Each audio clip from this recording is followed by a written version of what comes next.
नमस्कार, आप सभी लोगों का स्वागत है राइस स्मार्ट हिंदी के प्लेटफॉर्म पर। आज एक महत्वपूर्ण टॉपिक अक्सर परीक्षाओं में जहां से प्रश्न पूछता है उसकी चर्चा मैं करूंगा। आजादी की खुशियां, जो आजादी का त्योहार है, वह मनाने के बाद समानता, बंधुता, भाईचारे के बाद आज लक्ष्य की तरफ 1857 की जो घटना प्रारंभ हुई थी, वह घटना 15 अगस्त 1947 को एक आवाज के साथ आपके सामने उपस्थित हुई। आज उस दिन को मनाने के बाद आपको लक्ष्य पे काम करना है। तो आज सर्वनाम शब्द जो है, यह सर्वनाम पद को हम लोग समझेंगे। उससे पहले विकारी शब्दों की चर्चा हम लोगों ने कर चुका है संज्ञा वाले टॉपिक में। तो जब क्या है विकारी शब्द, मतलब सबसे पहले भाषा की जो सबसे छोटी इकाई है वो क्या है भाई? वर्ण है। तो सबसे पहले हम जब भाषा का संप्रेषण करते हैं तो वहां से सबसे पहले आती है ध्वनि, ध्वनियों से बनता है वर्ण, वर्णों से बनता है शब्द, और शब्दों से बनते हैं वाक्य, और वाक्यों के बीच में मतलब जो पद का कार्य करते हैं। जब कोई शब्द किसी वाक्य का अंग बनकर के आता है तो उसे पद कहते हैं। और पद दो प्रकार के होते हैं, विकारी पद और अविकारी पद। जिसमें विकार या परिवर्तन संभव है, अर्थात लिंग, वचन, व्याकरण आदि व्याकरणिक कोटियों का जिस पर प्रभाव पड़ता है उसे हम विकारी शब्द कहते हैं। और जिस पर प्रभाव नहीं पड़ता है उसे आप क्या कहते हैं? अविकारी शब्द कहते हैं। तो आज हम विकारी शब्दों को जानने के बाद जो दूसरा महत्वपूर्ण शब्द है संज्ञा के बाद, सर्वनाम है। ज्यादातर लोग जो अध्यापक हिंदी में पढ़ाते हैं, जो शिक्षक पढ़ाते हैं, जो विद्यार्थी पढ़ते हैं कि सर्वनाम जब संज्ञा के स्थान पर जिन शब्दों का प्रयोग किया जाता है उसे सर्वनाम कहते हैं। व्याकरण के अध्येता होने के नाते, पढ़ाई करने के नाते मुझे ऐसा लगता है कि सर्वनाम सिर्फ यही काम नहीं करता है। सर्वनाम सभी नामों के समतुल्य, अगर मैं कहूं सभी नामों के समतुल्य, सभी नामों के समतुल्य, सभी नामों के समतुल्य। तो ये जो सर्वनाम है ना, और ये संज्ञा मतलब नाम है ना, तो सभी नामों के तुल्य जिनका प्रयोग किया जाता है उन्हें आप क्या कहते हैं? सर्वनाम कहते हैं। पारिभाषिक तौर पे किताबों में आपके सामने लिखा होता है संज्ञा के स्थान पर जिन शब्दों का प्रयोग करते हैं उसे सर्वनाम कहते हैं। मैं इससे बहुत पूर्णतः सहमत नहीं हूं, यह अर्ध सत्य है। जबकि देखो, मैं कहूं कि राधा 7वीं कक्षा में पढ़ती है। राधा के माता पिता बहुत ईमानदारी से अपना जीवन जीते हैं। राधा अपनी कक्षा में ईमानदारी के लिए जानी जाती है। राधा अपना काम स्वयं पर करती है, स्वयं करती है। राधा हर काम अपना समय पर करती है। वाक्य में जितने भी वाक्य मैंने बोले व्याकरणिक रूप से ये शुद्ध है, स्पष्ट है, अर्थ ग्रहण करा रहे हैं। लेकिन राधा शब्द की जो आवृत्ति है, यह राधा शब्द की आवृत्ति क्या कर रहा है? पूरे के पूरे अनुच्छेद को क्या कर रहा है? अर्थ से अनर्थ की तरफ श्रुति कटुत्व दोष ला रहा है। क्योंकि बार बार एक ही समश्रुत हो रहा है राधा।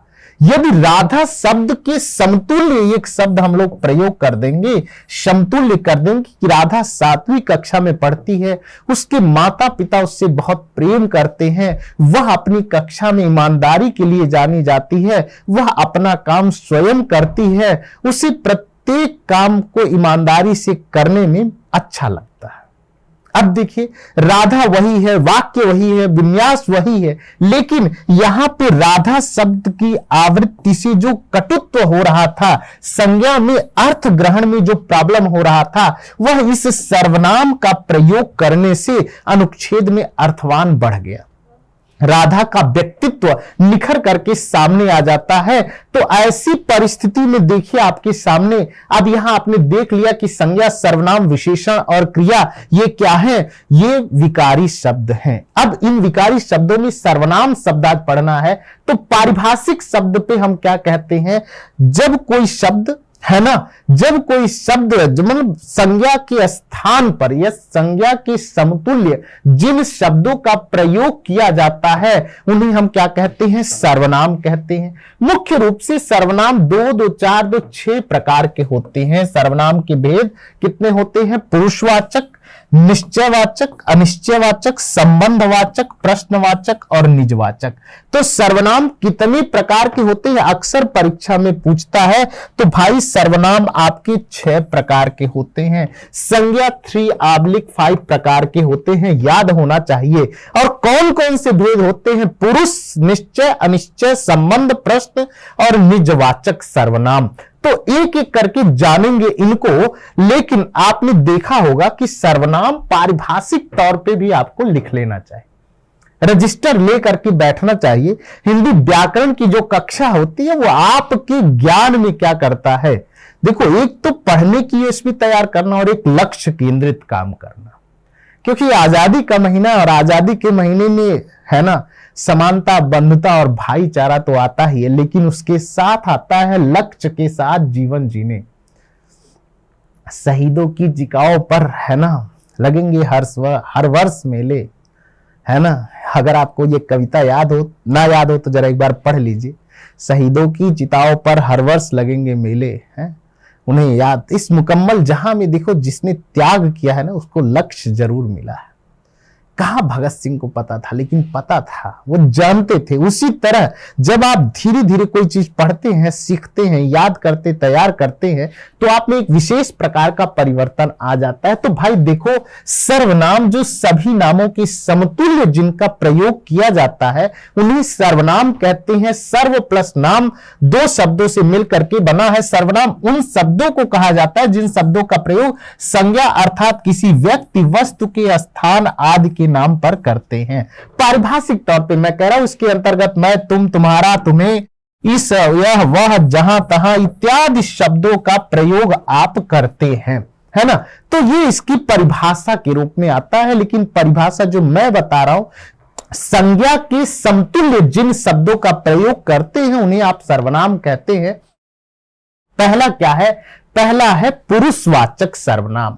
भैया देखो पुरुषवाचक सर्वनाम जो पुरुष या स्त्री के नाम के बदले आते हैं, है ना। मतलब जो व्यक्तिवाचक संज्ञा है, जब किसी व्यक्ति की बात कर रहे हैं तो वह व्यक्ति या तो अमुक व्यक्ति स्त्री होगा या तो पुरुष होगा। जब उनकी बात करते हैं तो वहां पुरुषवाचक सर्वनाम आते हैं। और पुरुषवाचक सर्वनाम 3 भेद मिलता है हमें, उत्तम पुरुष, मध्यम पुरुष और अन्य पुरुष। तो जीवन में जब भी कोई आपको प्रथम पुरुष, जिसे आप उत्तम पुरुष कहते हैं, जब आपसे मिले तो वो व्यक्ति आप ही हो, याद कर लो। उत्तम पुरुष को याद करने की टिक, उत्तम कौन होता है जी? मैं होता हूं। उत्तम कौन होता है? मैं होता हूं। मैं, हम, मैंने, हमने, मेरा, हमारा, मुझे, मुझको, ये किस में आते हैं भैया? उत्तम पुरुष में आते हैं। याद कर लो, जब भी आप कोई वाक्य का प्रयोग करोगे और वहां पे जो कर्ता होगा वह कर्ता जब अपनी बात करेगा, वक्ता जब स्वयं अपनी बात कर रहा है, तो देखो मैं, हम, मैं खाना खाता हूं, मैं किताब पढ़ता हूं, मैं बच्चों को पढ़ाता हूं, हम सब साथ में घूमने जाते हैं, हमने यह काम कर लिया है, मेरा नाम निखिल पांडे है, मैं हिंदी विषय को पढ़ाता हूं, हमारा काम है बच्चों को शिक्षा देना, मुझे यह जानना चाहिए कि बच्चों को क्या समझ में आ रहा है। देखो सारे वाक्यों में मैं से जुड़ा हुआ है। तो जो वाक्य की निर्मित में जो कर्ता होगा उत्तम पुरुष का होगा। और उत्तम पुरुष का मतलब होता है मैं, हम, मैंने, हमने, मेरा, हमारा। तो जिस वाक्य में स्वयं की बात कर रहा हो वक्ता, उसे क्या कहते हैं? उत्तम पुरुष कहते हैं। अब भाई बात करने के लिए केवल मैं ही तो करूंगा नहीं, बात करने वाला जो दूसरा पक्ष है जिसे आप क्या कहते हैं भैया? मध्यम पुरुष कहते हैं। जो आपकी बात को सुन रहा है, तूने अपना काम पूरा किया कि नहीं, तुम्हें लिखाई पढ़ाई आती है कि नहीं आती है, तुमने स्वयं यह जान लिया कि लक्ष्य क्या होता है, तुझे यह जरूर जानना चाहिए कि जीवन में लक्ष्य बहुत आकर्षित होता है, तूने, तुम्हें, तुमको, तुमसे, अपने आप को। तो भैया इसे क्या कहते हैं? मध्यम पुरुष।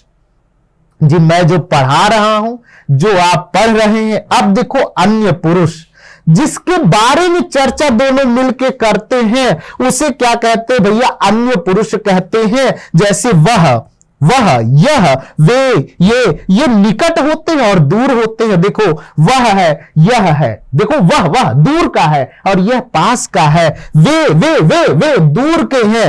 ये अपने हैं, ये अपने हैं। इन उनको, इनसे, है ना, इन्हें, उन्हें, इनसे, उनको। तो भैया याद कर लो इस बात को, यदि सर्वनाम समझना है तो पुरुषवाचक सर्वनाम को समझने का यही ट्रिक है।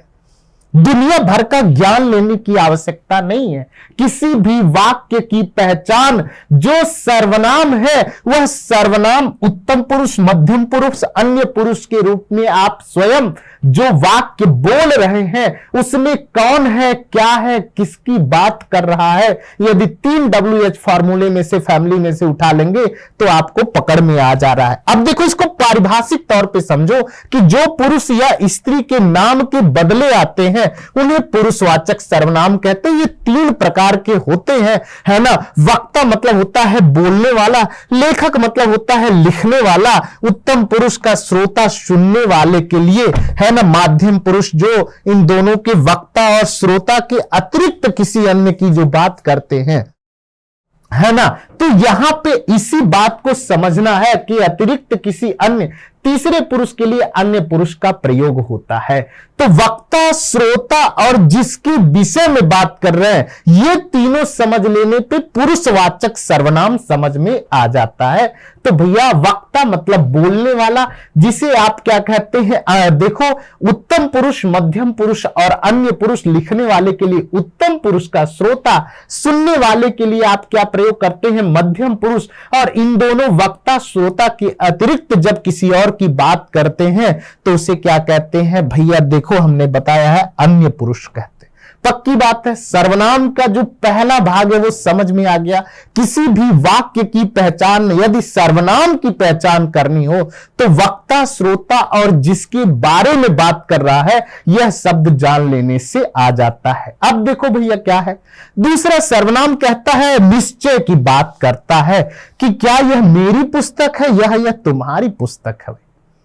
निश्चित और अनिश्चितता की बात करता है सर्वनाम।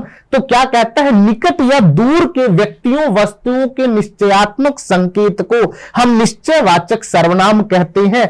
इसका मतलब है वाक्य में यदि कोई व्यक्ति, कोई वस्तु पास या दूर का कहीं पता चल रहा है तो उसे निश्चयवाचक सर्वनाम कहते। जैसे यह मेरी कलम है, यह मेरी कलम है, यह मेरा मोबाइल है, यह मेरी पुस्तक है। लेकिन वह उनका कैमरा है, वह उनकी टीवी है, वह उनका एसी है, यह मेरे हथियार है। यह क्या है भाई, यह मेरे हथियार है, वह उनके हथियार हैं, है ना। वे तुम्हारे आदमी हैं, ये मेरे आदमी हैं। तो मेरे बच्चों, निश्चित रूप से जिन शब्दों के माध्यम से यह, वह, ये, वे, जहां निश्चितता का बोध होता है उसे निश्चयवाचक सर्वनाम कहते हैं। तो वाक्य में देखो क्या है, यह मेरी पुस्तक है। तो यह शब्द जो है जिस रूप में आ रहा है कि अपने निजत्व की बात कर रहा है, तो वहां पे क्या हो गया, निश्चयवाचक सर्वनाम। अब देखो यह, वह मतलब दूर की और पास की बात आपको निश्चित रूप से कि यह पास में है और वह दूर में है। तीसरा भाग देखिए, अनिश्चयवाचक सर्वनाम। जहां निश्चितता का बोध नहीं होता है, जिन सर्वनामों में किसी निश्चित वस्तु का बोध, मतलब जहां अनिश्चितता बनी रहती है हमेशा। कोई बाहर सुन रहा होगा, है ना, तुमने कुछ लिख लिया होगा, पता नहीं है मुझे, है ना। तो क्या हो गया, कोई आ गया तो क्या करोगे। अब देखो आपको एक शंका है भैया, ठीक है, उसे कुछ नहीं लिया, तुमने कुछ नहीं खाया, निश्चित है, अनिश्चित है कि तुमने क्या खाया, पता नहीं, तुम्हारे पास कुछ पैसे हैं, निश्चित नहीं है कितने पैसे हैं, तुम्हारे पास कुछ पुस्तकें हैं, निश्चित नहीं है कितनी पुस्तकें हैं, तुम कुछ परीक्षाएं पास की हैं, निश्चित नहीं है कितनी परीक्षाएं पास की हैं। तो जहां अनिश्चितता का किसी वाक्य में बोध होता है उसे हम क्या कहते हैं भैया, अनिश्चयवाचक सर्वनाम के रूप में रखते हैं। ठीक बात है। अब देखो अगला क्या है, देखो संबंधवाचक। अब देखो संबंध क्या करेगा, अक्सर दो शब्द जब आपस में जुड़ते हैं तो कैसे जुड़ते हैं, जो तुम कहोगे सो मैं कहूंगा, जो और सो, तुम जानो या मैं। अब देखो जुड़ रहा है ना, जो सो, जैसे वैसे, जैसा करोगे वैसा भरोगे। तो यहां पे क्या भैया, किसी भी वाक्य में संबंधवाचक शब्द का मतलब होता है दो शब्दों को आपस में जिनके माध्यम से जोड़ करके वाक्य को पूर्ण किया जा रहा है, उन्हें हम क्या कहते हैं, संबंधवाचक सर्वनाम कहते हैं। पारिभाषिक तौर पे देखो, जिन सर्वनाम से किसी दूसरे सर्वनाम या संज्ञा का संबंध स्थापित किया जाता है, तो संज्ञा या सर्वनाम को जिन शब्दों के माध्यम से जोड़ने का काम किया जा रहा है उसे हम क्या कहते हैं, संबंधवाचक सर्वनाम। तो क्या कहेंगे भैया, जो आया है सो जाएगा। आप में से जो आ रहा होगा वो चला भी जा रहा होगा। जो खाएगा वो सोएगा। भैया जो और सो शब्द जुड़ रहा है, जो पढ़ेगा सो लिखेगा और जो पढ़ेगा सो पास होगा भैया। तो जो सो जाएगा, यह ध्रुव सत्य है। जो सर्वनाम जो करेगा वह भरेगा, तो जो करेगा सो भरेगा। तो जो सो, तो जहां संबंध बताने का वाक्य में जो कर्ता के द्वारा बात कही जा रही है, वो दो चीजों को जोड़ने का काम जिन तत्वों के माध्यम से होता है उन्हें संबंधवाचक सर्वनाम कहते हैं। पक्की बात है, समझ आ गया। आगे बढ़ो। प्रश्नवाचक सर्वनाम। देखो प्रश्न से पता ही चल रहा है कि जहां वाक्य में सर्वनाम प्रश्न के तौर पर कौन आया था, तो कौन क्या है भाई, ये क्या है, प्रश्नवाचक सर्वनाम है। तो कौन क्या, WH फैमिली में जितने शब्द होते हैं, है ना, प्रश्न करने के लिए प्रयुक्त होने वाले सर्वनाम शब्दों को प्रश्नवाचक सर्वनाम कहते हैं। तो जब भी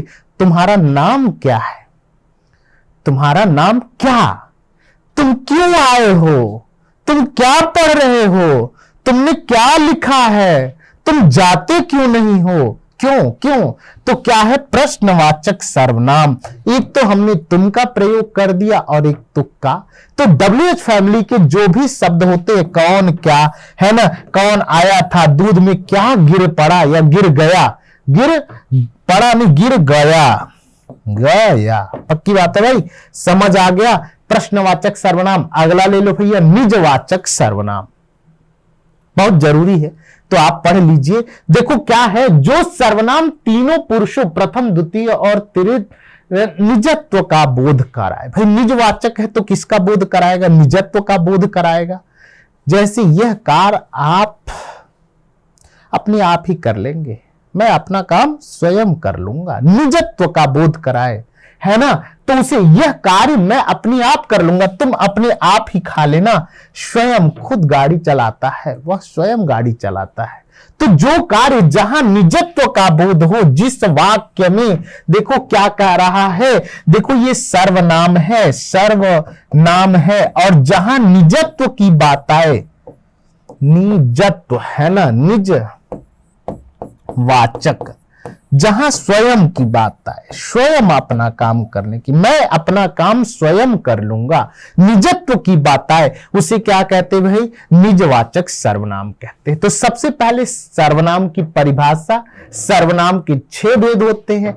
कौन कौन से भेद होते हैं और उन भेदों में कौन कौन सी चीजें हम देखते हैं। अब देखो किसी भी वाक्य में ये विकारी शब्द क्या होते हैं, परिवर्तित हो जा रहे हैं, अपना रूप परिवर्तित कर ले रहे हैं। तो इस प्रकार हम लोगों ने संज्ञा सर्वनाम 2 टॉपिक जो पिछली कक्षा और इस कक्षा को जोड़ दे तो आपको मिल जाता है, यह पद विचार के अंतर्गत आता है।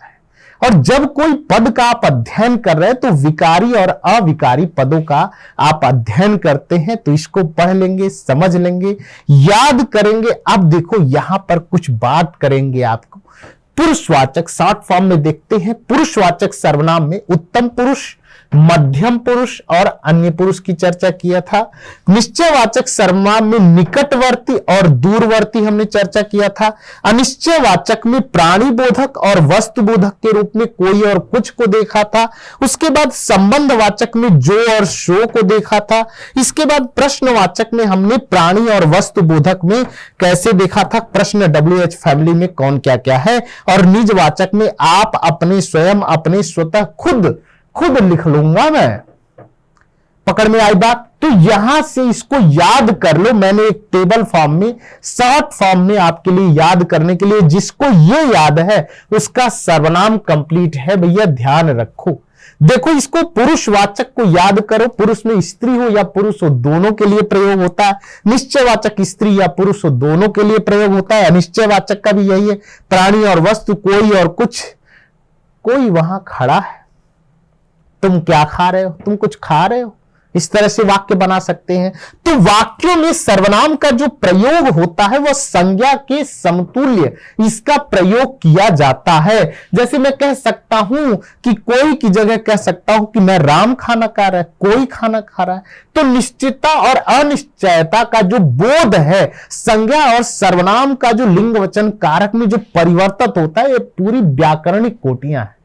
वर्ण, शब्द, वाक्य, पद, भाषा में 4 व्याकरणिक कोटियां हैं, जिन्हें आपको ध्यानपूर्वक समझ के साथ पढ़ना चाहिए। तो पुरुषवाचक, निश्चयवाचक, अनिश्चयवाचक, संबंधवाचक और निजवाचक। कितने लोग ऐसे हैं जिनको सर्वनाम के सारे भेद याद हो गए, उनकी संख्या और उनके उदाहरण किनके द्वारा ये पहचाने जाते हैं? क्योंकि सर्वनाम को वाक्य में जब वाक्य का रूपांतरण करेंगे संज्ञा या सर्वनाम को देखते हुए, तो वहां पर वाक्य का रूपांतरण सरल का मिश्र में, मिश्र का संयुक्त में, संयुक्त का मिश्र में, मिश्र का सरल में, या सरल मिश्र संयुक्त को तीनों के साथ अलग अलग जोड़ करके, तब वहां पर आपको इसकी आवश्यकता पड़ती है। और ये आपको मैं पहले पढ़ा दूंगा। ठीक बात है, समझ आ रहा है? तो यहां पे लेते हैं भैया, आज की कक्षा पर होती है यहीं पर विराम। लिखिए, पढ़िए और याद करिए। बहुत बहुत धन्यवाद।